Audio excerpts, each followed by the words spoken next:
De droite à gauche, ce Parlement ne représente que la corruption. Vous, capitalistes, vous n'avez cessé de pousser la classe ouvrière à la misère. Et vous, communistes, vous avez cessé d'exploiter cette misère voulue par les capitalistes.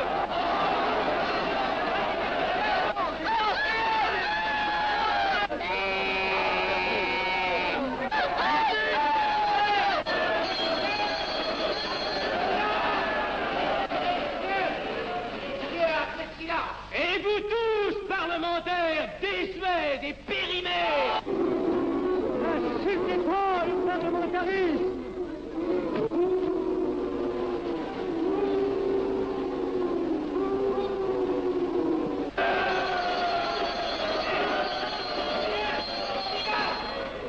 Messieurs, je vais lever la séance. Continuez, monsieur Gaffney. Messieurs, je n'ai plus rien à dire. J'ai eu conscience de vous dire quelques vérités, peut-être désagréables, mais utiles. Non, ce ne sont pas quelques interruptions qui m'arrêteront. La communauté française ne se bâtira pas sur le conflit de la vieille bourgeoisie égoïste et du peuple affamé.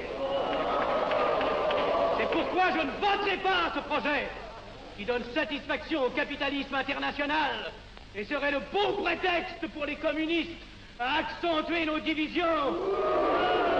Je ne le voterai pas. Je serai sans doute le seul à ne pas le voter, car il semble que par une étrange aberration, la Chambre tout entière soit prête comme toujours à trahir l'intérêt français au bénéfice de certains intérêts internationaux très particuliers.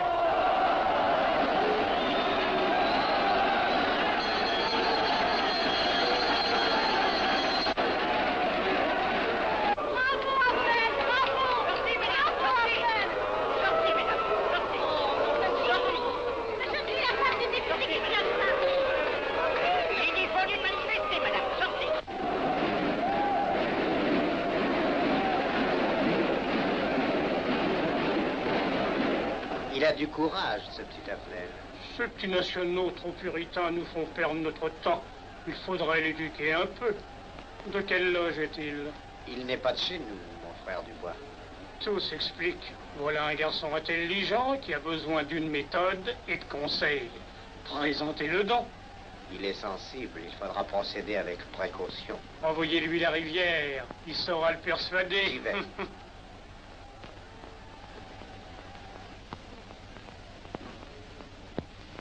Mon cher vénérable, nous avons un service à vous demander. Enfin, dis donc, je vous suis tout dévoué. Le jeune Affnel qui vient de parler assez brillamment devrait subir les épreuves de l'initiation. La maçonnerie lui apporterait beaucoup et le disciplinerait. Ne croyez-vous pas? J'y pensais déjà. Nous allons nous en occuper activement. Alors, je suis brisé. Comment avez-vous trouvé mon discours? Excellent. Vous leur avez dit de fort bonnes vérités. Ouais, ça n'a pourtant servi à rien, ils ont voté le projet. Ça ne sert jamais à rien de dire la vérité. Les gens n'aiment pas la vérité. Ils préfèrent de beaucoup les mensonges. Vous êtes cynique. Non. J'ai une certaine expérience politique, déjà ancienne. À propos, voulez-vous venir un peu avec moi? J'ai quelque chose à vous dire. Volontiers.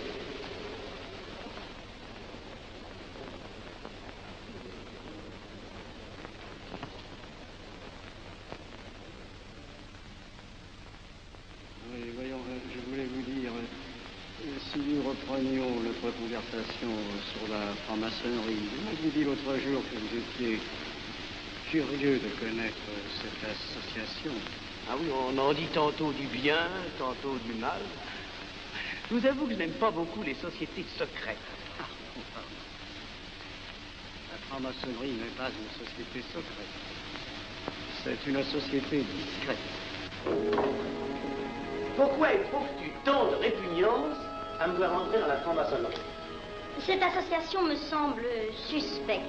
Il ne doit y avoir que des arrivistes là-dedans. Non, voyons, sont peut-être aussi des braves gens, animés d'un idéal sincère. Le texte qu'ils m'ont donné est rempli de bonnes idées. Tu me diras que ce n'est qu'un programme affiché à l'entrée, mais il me paraît loyal. Tu es un honnête homme, mon chéri. Mais tu as un grand défaut. Ah, et lequel? Tu ne vois jamais le mal. Tu imagines que les autres sont bons comme toi-même. C'est pourquoi tu as toujours des déceptions. N'importe, je suis décidé à tenter cette expérience. Alors fais-la. Je souhaite me tromper. Quand vas-tu te présenter chez ces gens? Mercredi. Déjà.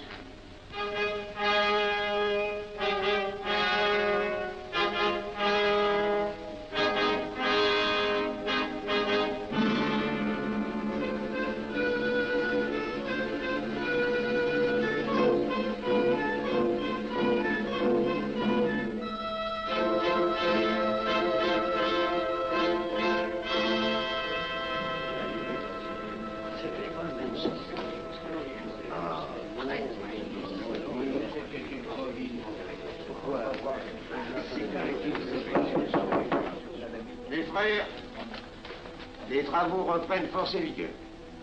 La tenue du comité a voté l'interrogatoire du profane Avnel.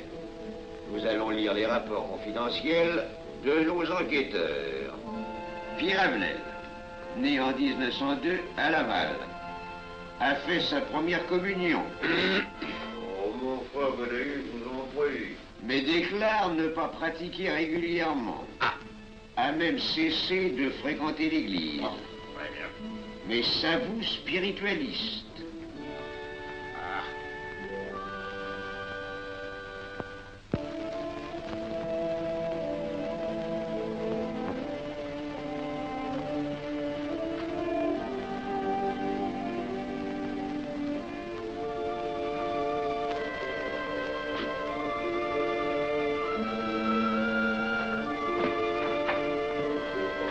Monsieur, voulez-vous aussi? Permettez-moi de vous barrer les genoux. Mes frères, le profane Avnel, qui nous est recommandé par notre frère Gainsbourg, vice-président de la Chambre, est député. Cela ne nous impressionne pas. Nous devons surtout examiner ce qu'il pourra apporter à la franc-maçonnerie. Il nous faut des gens qui servent notre ordre et contribuent à sa puissance. Pour l'instant, il paraît afficher des idées nationales un peu trop absolues. Mais enfin, je voudrais vous prévenir d'une chose. Comme il est de notre intérêt de tenir en main un grand nombre de parlementaires, il vaudrait peut-être mieux ne pas lui poser des questions qui pourraient le choquer. On nous le signale comme assez sensible sur les questions spirituelles ou religieuses. Quand il aura travaillé quelque temps parmi nous, il aura évolué.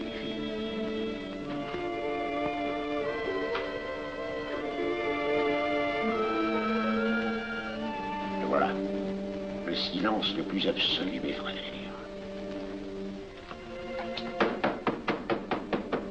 Qui frappe ainsi régulièrement à la porte du temple? C'est un profane qui demande à être interrogé, vénérable maître. Faites entrer le profane.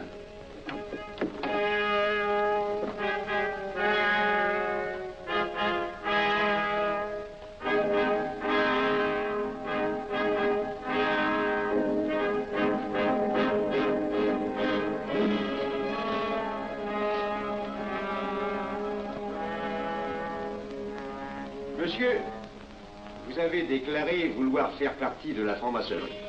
Mais nous désirons savoir qui vous êtes. Nous allons donc vous interroger sur vos sentiments, vos croyances, vos idées politiques. Répondez-nous sans vous troubler, mais en nous disant la plus stricte vérité. Consentez-vous à cet interrogatoire? J'y consens. Monsieur, croyez-vous en Dieu? Et pourquoi? Il semblait être déçu par ce premier contact avec la maçonnerie. Mais l'interrogatoire est assez pénible. J'ai dû paraître ridicule. Vous vous trompez. D'autres qui sont passés avant vous ont moins bien bien répondu. Vous avez été reçu avec une majorité convenable, 16 voix contre 10. Comment, j'ai eu 10 voix contre moi? Non, non, 2 seulement. 2. Mais les voix d'opposition comptent pour 5. Ah, un opposant de plus, et vous étiez blackboulé. La maçonnerie est difficile sur le choix de ses candidats. Pas assez, mon cher, pas assez. Je dois même vous avertir que lorsque vous serez en loge, vous serez déçus. Le milieu maçonnique est épouvantablement médiocre. Vous verrez que vous nous apporterez plus que vous ne recevrez. Mais ces rites dont vous m'avez parlé, ces initiations mystérieuses... De bêtises. Il y en a qui y attachent un certain sens symbolique. La plupart des maçons ritent eux-mêmes de ces vieilles pratiques désuètes. Seulement, le jour de votre initiation, tenez-vous bien, les épreuves de la cérémonie ne sont pas commodes.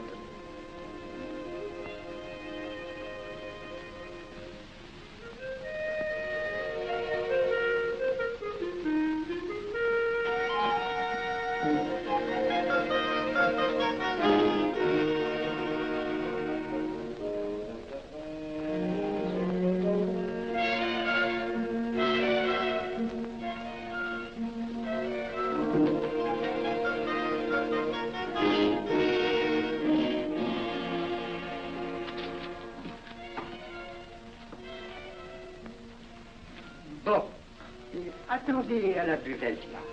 On viendra vous chercher. Mais c'est entendu, mon cher, je m'occupe de ton affaire. Tu peux compter sur moi. Mais c'est entendu, excuse-moi, la tenue va commencer, je suis un peu en retard. Viens.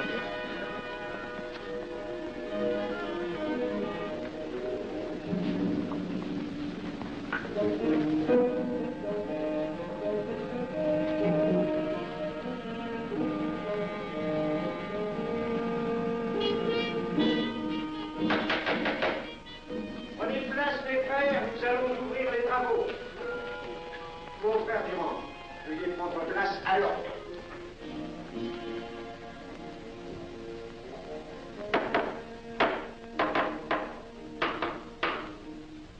Frère premier surveillant, êtes-vous franc-maçon?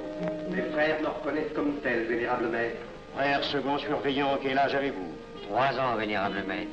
Frère premier surveillant, quel est le premier devoir d'un surveillant en loge? Vénérable maître, c'est de s'assurer que le temple est couvert. Veuillez vous en faire assurer par le frère couvreur.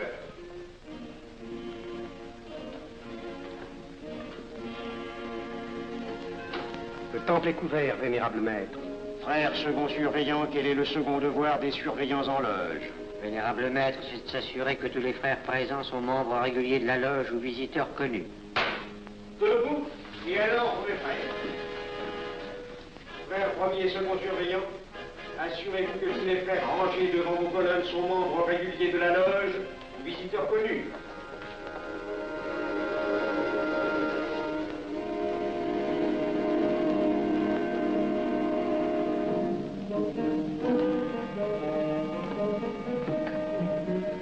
Vénérable maître, les frères qui décorent l'une et l'autre colonne sont membres réguliers de la loge ou visiteurs connus.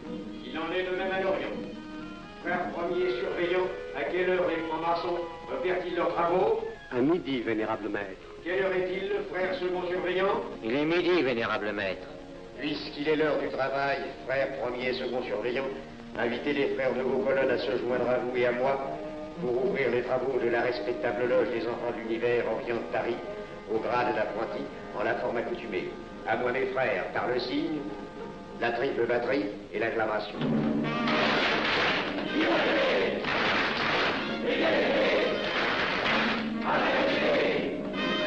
Prenez place, mes frères, les travaux sont ouverts. Mes frères, l'ordre du jour appelle l'initiation du profane Avenel. L'atelier a voté dans une précédente tenue la mission du dit profane. Nous allons donc ce soir le recevoir solennellement. Mon frère couvreur, veuillez aller chercher le profane Avenel qui a écrit son testament philosophique dans le cabinet de réflexion.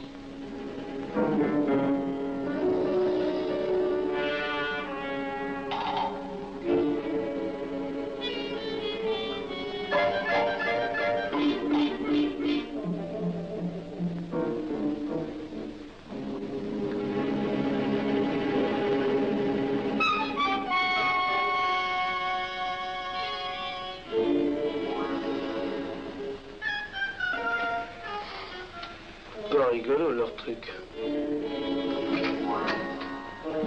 Monsieur, veuillez me suivre.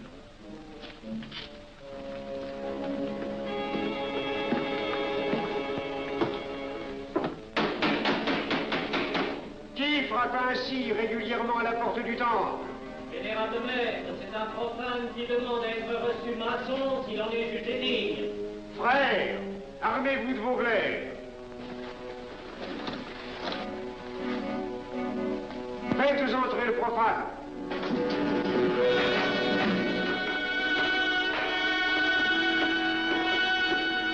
Laissez-vous, monsieur.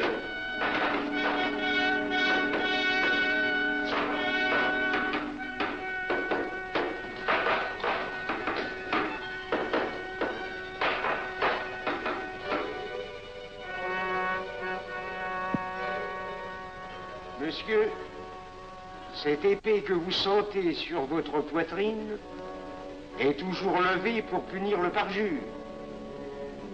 Elle est le symbole du remords qui déchirerait votre cœur si vous deveniez traître à la société dans laquelle vous voulez entrer. Est-ce de votre propre volonté, en pleine liberté, que vous vous présentez parmi nous? Oui. C'est une institution qui ne procède que d'elle-même. Elle prend sa force dans la raison. Persistez-vous toujours dans vos intentions? Êtes-vous bien déterminé à vous soumettre aux épreuves, quelles qu'elles puissent être? J'y consens. En ce cas, confiez-vous à la main qui va diriger vos pas. Mais, comme il serait imprudent de s'imposer des obligations dont on ne connaîtrait pas l'étendue, il est de la sagesse de cette respectable assemblée de vous dire quels seront vos devoirs si elle vous admet dans son sein. Le premier est un devoir absolu de secret sur tout ce que vous pourrez entendre et découvrir parmi nous, ainsi que sur tout ce que vous verrez et saurez par la suite. Je dois exiger de vous un serment prêté sur la coupe des libations. Consentez-vous à le prêter? Oui. Frère expert, faites approcher le profane. Et vous, maître des cérémonies, apportez la coupe des serments. Présentez la coupe au profane.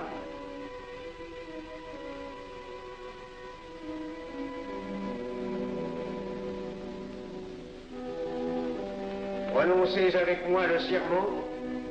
Je m'engage sur l'honneur, au silence le plus absolu, sur tous les genres d'épreuves qu'on pourra me faire subir.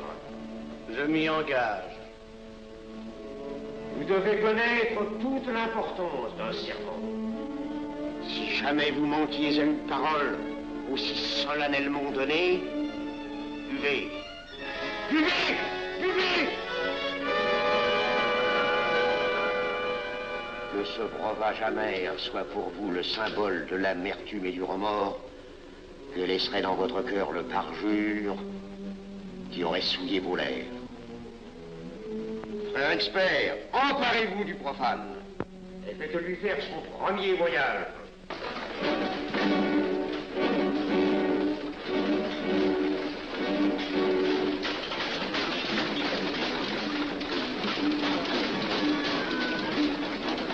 Là, c'est un profane qui demande à être reçu maçon.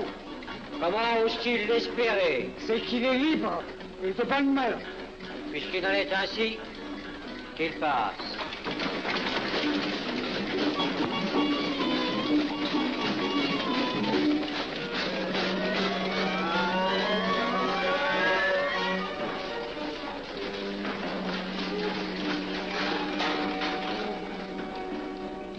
Monsieur, le voyage symbolique que vous venez de faire est l'emblème de la vie humaine.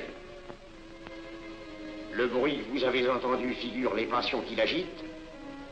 Les obstacles que vous avez rencontrés peignent les difficultés que l'homme éprouve et qu'il ne peut vaincre ou surmonter que grâce à l'aide qu'il trouve dans ses semblables. Frère expert, faites faire le deuxième voyage.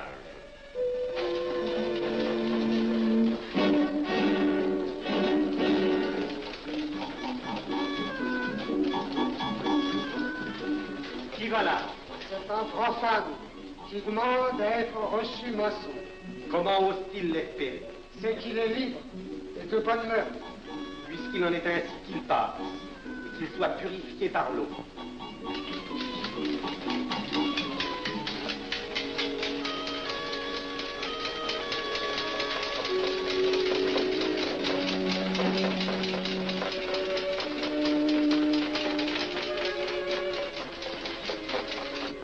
Monsieur, nous avons procédé à l'épreuve de l'eau qui représente l'épuration de votre esprit naissant à la vie maçonnique. Votre cœur doit être limpide comme l'eau pure. Frère expert, faites faire le 3e voyage.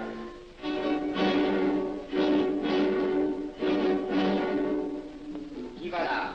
C'est un profane qui demande à être reçu maçon. Comment ose-t-il l'espérer? C'est qu'il est libre et de bonne mœurs. Puisqu'il en est ainsi qu'il passe par les flammes.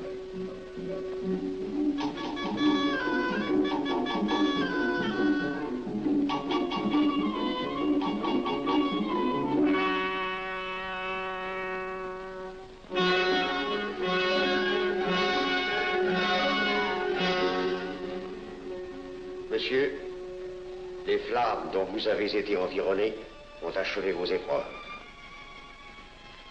L'ordre maçonnique dans lequel vous demandez à être admis pourra peut-être un jour exiger que vous versiez jusqu'à la dernière goutte de votre sang pour sa défense et celle de vos frères. Je vais maintenant vous faire prêter serment à la franc-maçonnerie. Frère expert, amenez le profane à l'hôtel. Les frères, debout, à l'ordre et glaive aux mains.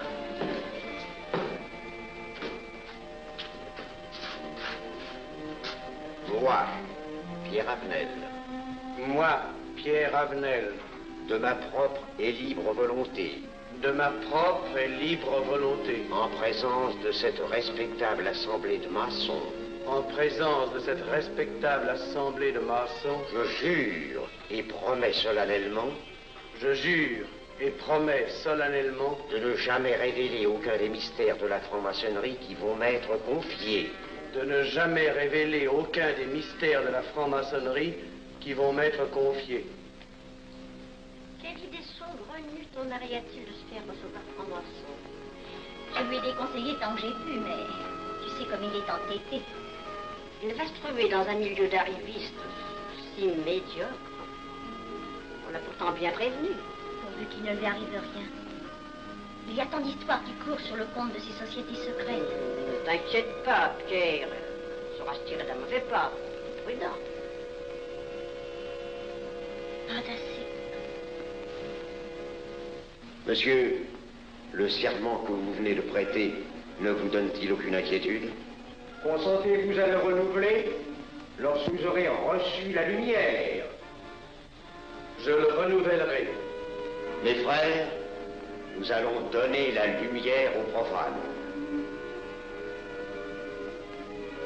Frère couvreur, préparez-vous à accomplir votre office. Que la lumière lui soit donnée à mon 3e coup de maillet.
Néophyte, ces glaives que vous voyez tourner vers vous vous annoncent que tous les maçons voleront à votre secours si vous respectez et si vous observez nos lois. Mais ils vous annoncent aussi que si vous trahissez votre serment, vous n'échapperez pas à la vengeance de tous les frères répandus sur la surface du globe et qui ont juré de punir le parjure. Le jurez-vous, mes frères? Nous le jurons.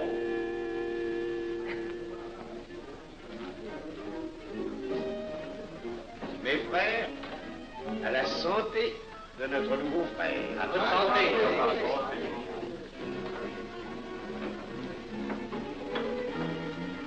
Mon très cher frère, qu'est-ce que vous pensez de cette soirée? Eh bien, c'est curieux. Cette cérémonie est très impressionnante. Mon cher frère, pourrais-je vous laisser ma carte au cas où vous auriez besoin de mes services? Je vends de tout, de la poterie, des chaussures, du savon à des prix invraisemblables. Tu permets, mon cher Lévi-Stein? Je t'en prie.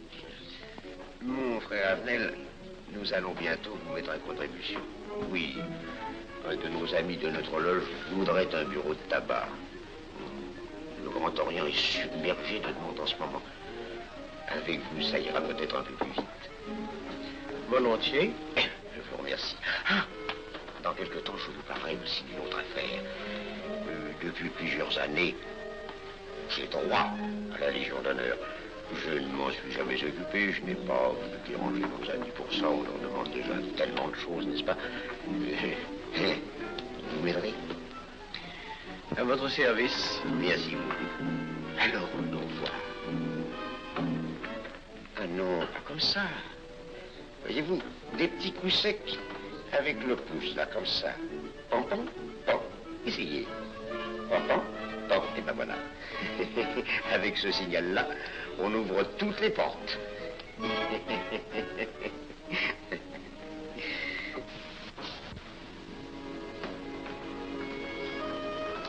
Alors,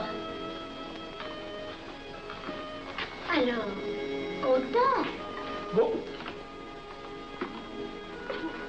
Tu as l'air contrarié. Oh non.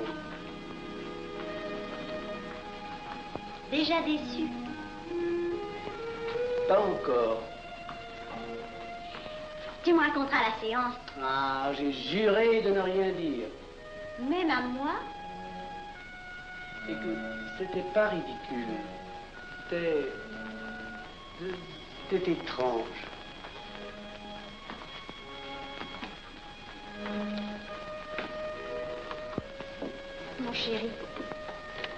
Mon chéri, c'est idiot, mais j'ai peur pour toi. Qu'est-ce que tu veux qu'il m'arrive? Oh, mon grand.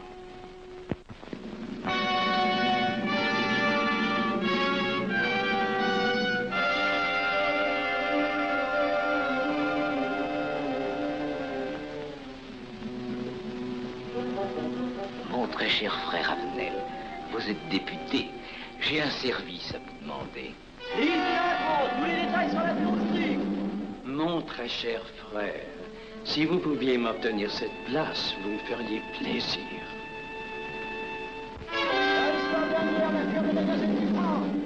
Mon cher, donnez donc un coup de téléphone au préfet, qu'il m'ôte cette contravention. Demandez la liberté, le scandale fascinateur. Mon très cher frère Avenel, j'ai besoin d'un bon témoin de moralité dans un procès. C'est un de nos frères qui passe en correctionnel. Il est bien un peu coupable, mais avec un peu d'appui. Et pour manifester cette solidarité maçonnique, je suis sûr que vous voudrez bien vivre. L'arrestation du banquier Charles Lévy. Le faille des banques coopératives. Un nouveau scandale financier. Il faut l'exclure, c'est une fripouille. Oui, évidemment, c'est une fripouille, mais puisque personne ne le sait, nous pouvons le garder parmi nous. Non! Mais je comprends très bien vos réactions, mon cher Avenel. Mais tenez, je vais vous citer un exemple. J'ai vécu pendant 20 ans en maçonnerie avec un frère que je considérais comme un escroc. Ben, je n'ai rien dit, parce que c'était un excellent maçon. Nous ne sommes pas du même avis.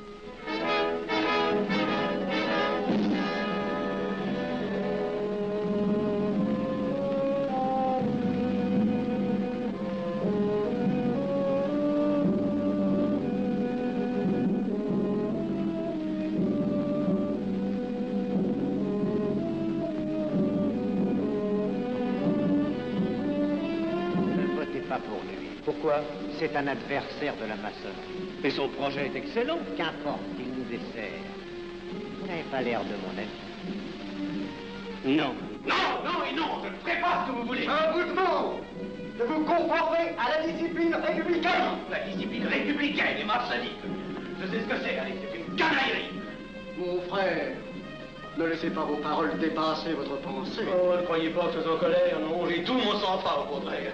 Et c'est pour ça que je ne voterai pas cette loi unique.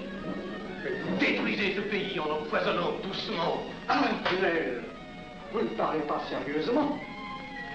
Mais vous ne comprenez donc rien.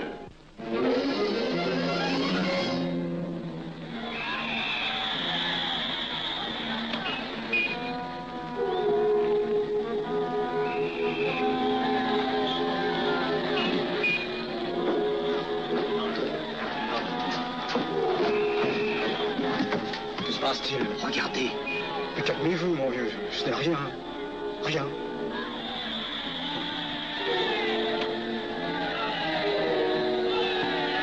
Que croyez-vous qu'on doit faire? Rien. Surtout rien. Pas de pareil cas il faut attendre. Et croyez-moi, il n'y aura pas d'incident. Tous ces gens vont rentrer se coucher. Ils seront fatigués, le barquerier.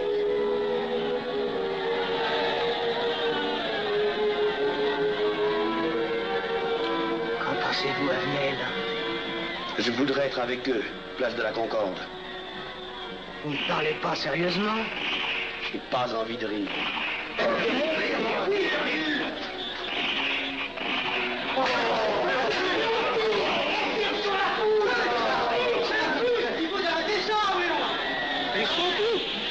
Faut arrêter ça.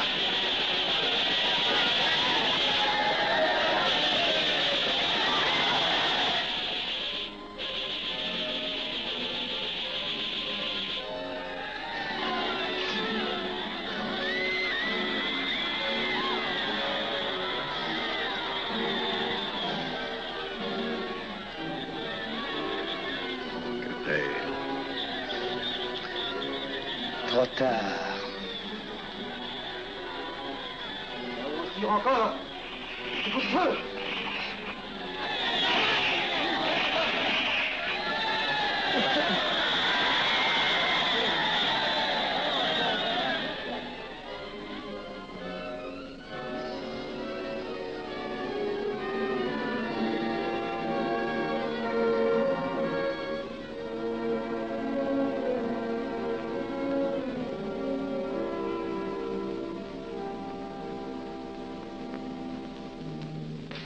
Messieurs, nous avons établi définitivement la liste des membres de la commission d'enquête. Tout le monde est bien d'accord pour la soumettre au vote de la Chambre.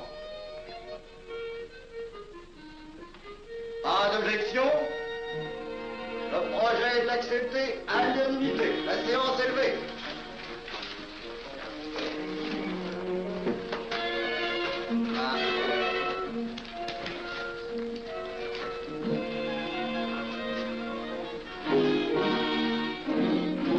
Ça va marcher. Je ne prévois pas d'opposition. Si cela est ainsi, nous risquons de nous en tirer. Je le crois sincèrement. Nos frères députés nous attendent dans un salon voisin. Ils sont impatients de vous entendre. Allons-y. Avenel. À propos, cher ami, je vous ai mis d'office dans la commission d'enquête. Moi, pourquoi? C'est indispensable. J'ai besoin de vous. Venez avec nous. Vos amis nous attendent.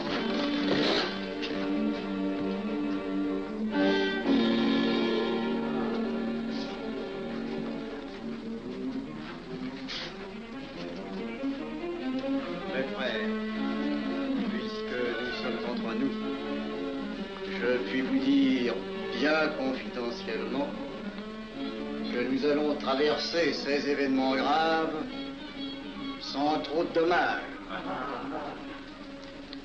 La commission vient d'accepter tout à l'heure les listes que nous avons proposées pour la commission d'enquête. Beaucoup de nos adversaires en font partie, mais dans l'ensemble, les maçons sont encore en majorité. Rassurez-vous donc, ni la République ni la maçonnerie ne sont perdues. Elles ont traversé une crise grave. Elles sortiront renforcées de cette épreuve. Merci.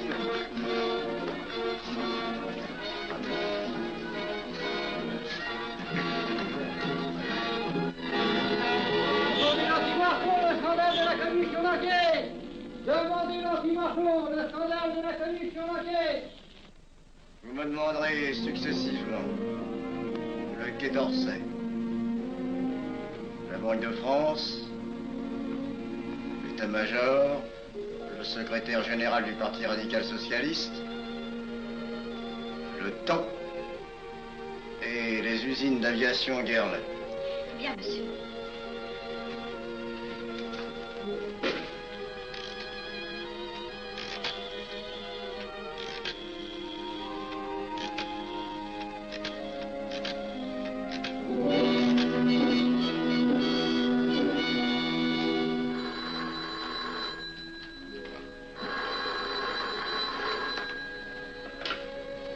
Allô, le chef de cabinet du ministre. Allô? Mais oui, passez-le moi. Lui-même, à vos ordres, mon très cher ami. Je ne peux rien vous dire par téléphone. Il pleut. Vous me comprenez? À merveille. Alertez tous nos amis à l'étranger. Qu'en aucun cas, on ne parle de nous. Silence. Compris.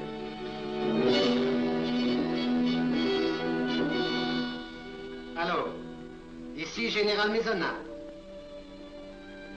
À vos ordres, mon cher Larivière. Je compte sur vous, mon cher général, pour que l'armée ne varie pas politiquement. Elle doit rester divisée, avant tout. Ne craignez rien, j'ai déjà procédé à des changements importants. Tous les officiers suspects d'être contre nous ont été éloignés de Paris et séparés les uns des autres. Mes frères, il est indispensable de franchir cette mauvaise passe. Il ne faut pas trop de mouvement de course. N'est-ce pas, mon frère sous-gouverneur? Nous maintiendrons la monnaie. La presse de droite doit essayer d'attaquer la presse de gauche. Pendant quelque temps. Pour donner le change. C'est entendu.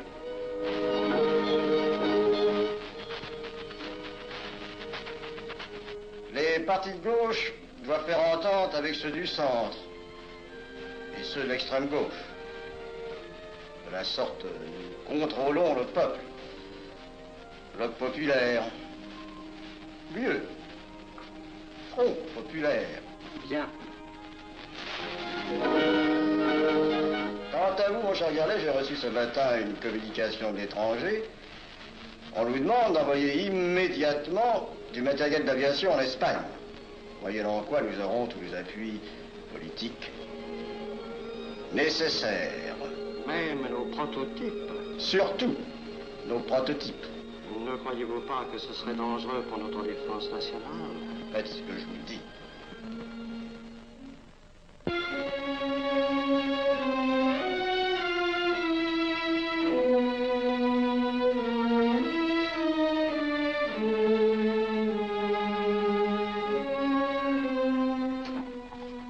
Monsieur Avenel, Faites entrer.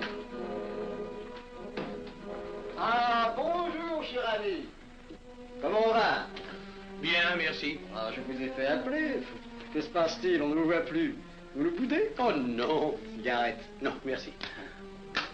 Dites-moi, pourquoi avez-vous refusé de faire partie de la commission d'enquête? Oh, j'ai beaucoup de travail en ce moment et je fais déjà partie d'autres commissions. Avenel, répondez-moi franchement.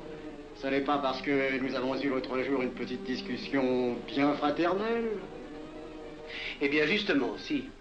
Je voudrais vous parler de la franc-maçonnerie. Ah, mais bien, voyons, mais bien entendu. Asseyez-vous. Ah. Alors? Ah. Je vous écoute. Eh bien, voilà, vous avez été mon présentateur, je vous dois une explication. Je suis décidé à déposer ma démission.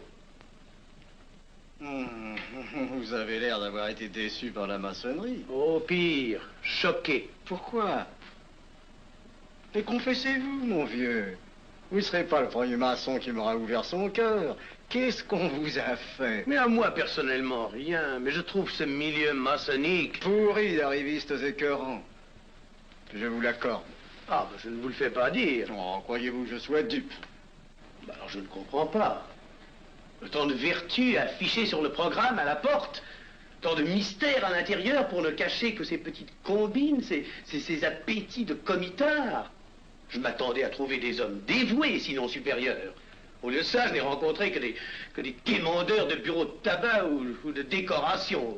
Ou alors des fripouilles qui cherchaient à m'utiliser pour échapper à des condamnations. En dehors d'eux, des phraseurs, des sectaires, ignorant tout, ne connaissant rien de l'histoire de leur pays, rien de l'histoire du monde, rien de la politique, rien de la philosophie, rien.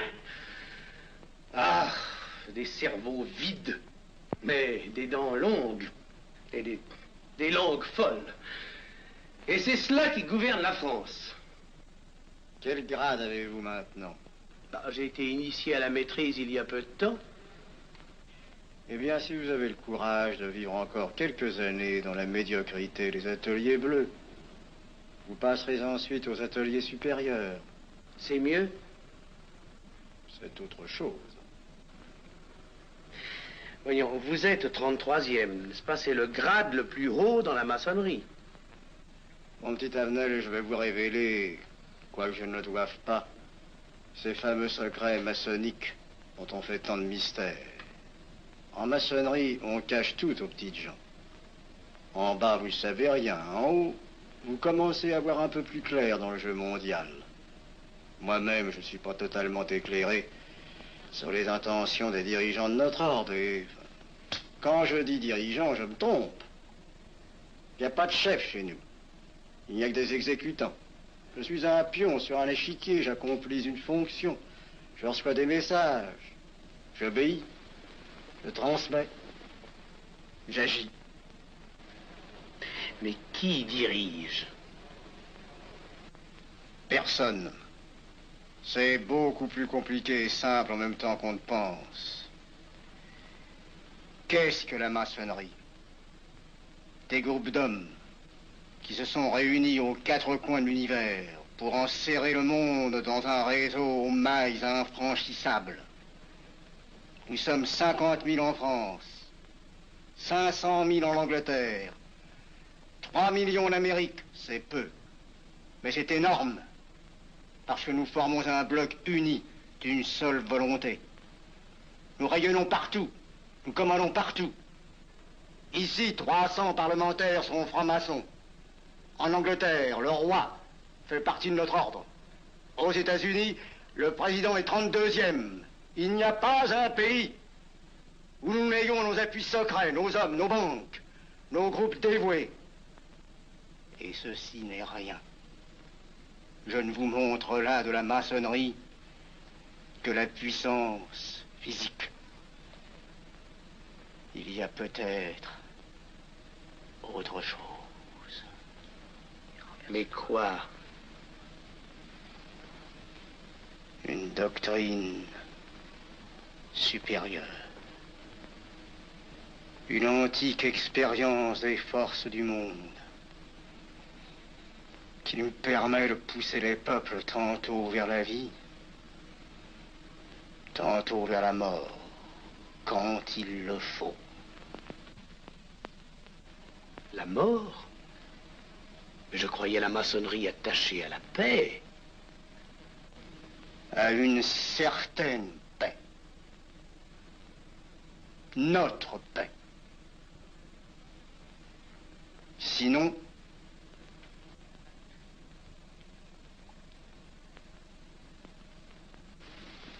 alors, cette démission, je vais réfléchir.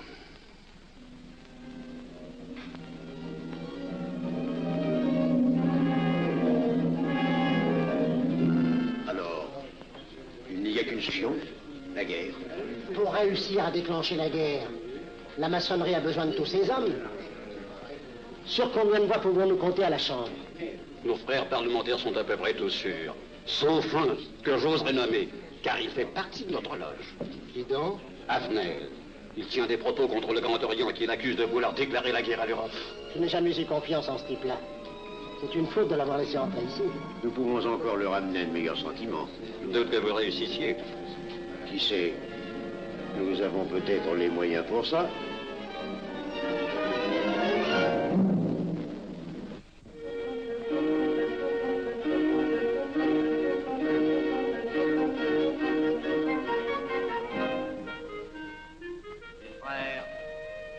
L'aviation allemande n'a pas d'appareil. Plus de 2000 accidents d'avion l'année dernière en Allemagne. La ligne Siegfried est à peine construite. Les tanks allemands marchent difficilement. Un détail entre autres qui m'a été rapporté par un de nos frères. Quand leurs tanks sont entrés à Vienne, on s'est aperçu que certains d'entre eux étaient en carton et montés sur des hautes bicyclettes. Croyez-moi, mes frères, il nous serait facile d'abattre le national-socialisme dont les exigences sans cesse accrues deviennent intolérables. Et libérer ainsi nos frères réduisent à l'esclavage. Jamais nous n'avons été plus près. En 15 jours, nous réglerions le sort de l'Allemagne. Notre loi régirait l'Europe définitivement. Notre victoire est sûre. C'est faux. C'est faux. Silence. Ce que dit cet homme est faux. Mon frère, je vous rappelle alors, vous n'avez pas la parole. Je le sais. Je suis député et membre de la Commission de la Défense nationale.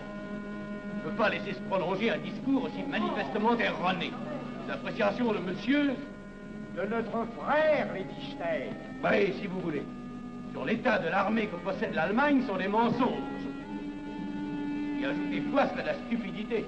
Mais pourquoi vouloir une guerre entre l'Allemagne et la France? Mon frère, vous n'avez pas la parole. Peu m'importe.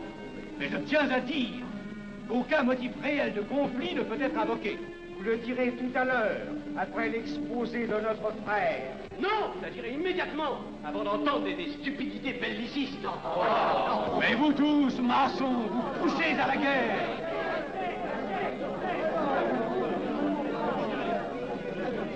Pour que ce pays soit gouverné par vos lois, par les Juifs, et la maçonnerie surtout. Le peuple français ne se battra pas pour défendre une idéologie fumeuse, un régime ignoble, une république pourrie. Mon frère Avenel, je vous prie de couvrir le temple.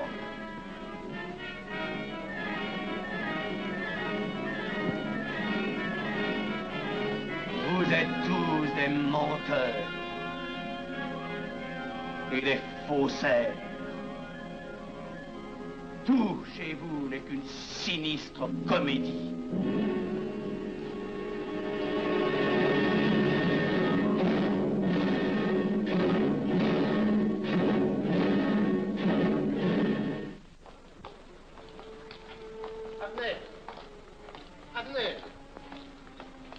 Avenel, excusez-moi, comme vous, j'habite Neuilly, c'est pourquoi je me permets de vous rejoindre. Mais vous avez fort bien fait, mon frère. J'étais près de vous à la clinique.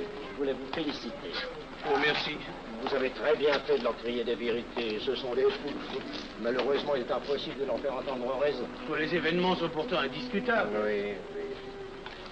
Dites-moi, j'ai des documents confidentiels sur l'action actuelle de la maçonnerie qui peut-être vous intéresseraient.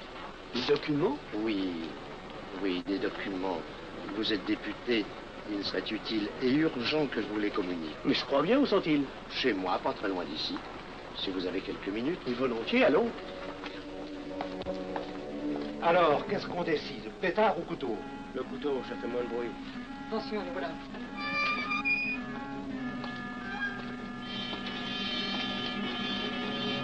Un instant, je vais voir si...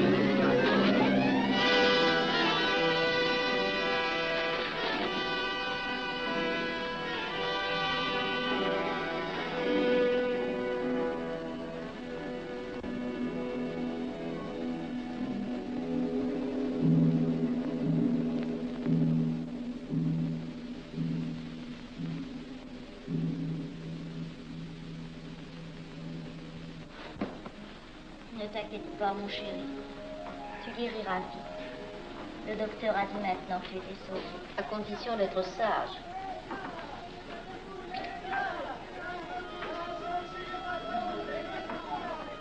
Qu'est-ce qu'on entend?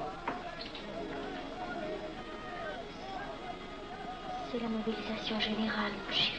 Quoi, la mobilisation? Tachina, je t'en supplie. Je n'aurais pas dû te le dire, mon Dieu.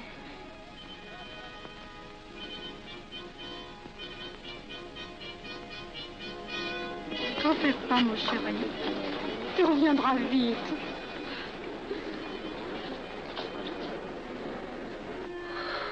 Les brutes. Ils sont arrivés. Ils ont réussi à déclencher leur guerre. Ne bouge pas. Tes plaies sont à peine fermées. Si j'étais pas tombé sous les coups de ces criminels, j'aurais peut-être pu arrêter ça. Mais non, tu n'aurais rien pu empêcher, mon chéri. Ces hommes sont plus forts que toi. Ils ne t'auraient pas manqué.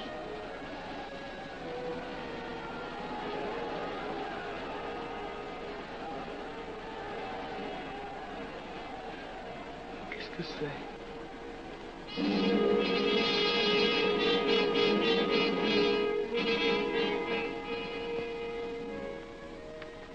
Les malheureux. S'ils savaient ce que je sais.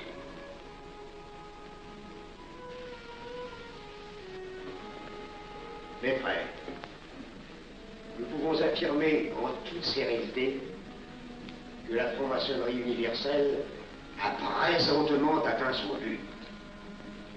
Cette guerre qui est la nôtre est déclarée. Elle doit aboutir au triomphe de notre ordre. Il importe que le monde soit définitivement gouverné selon nos méthodes et par nos idées. Debout et alors. Frère premier surveillant, à quelle heure ferme-t-on les travaux? À minuit, vénérable maître. Quelle heure est-il, frère second surveillant? Minuit, vénérable maître. Puisqu'il est minuit et que nous avons accompli notre œuvre, je déclare les travaux clos à mon coup de maillet. Retirons-nous en paix, mes frères, sous la loi du silence.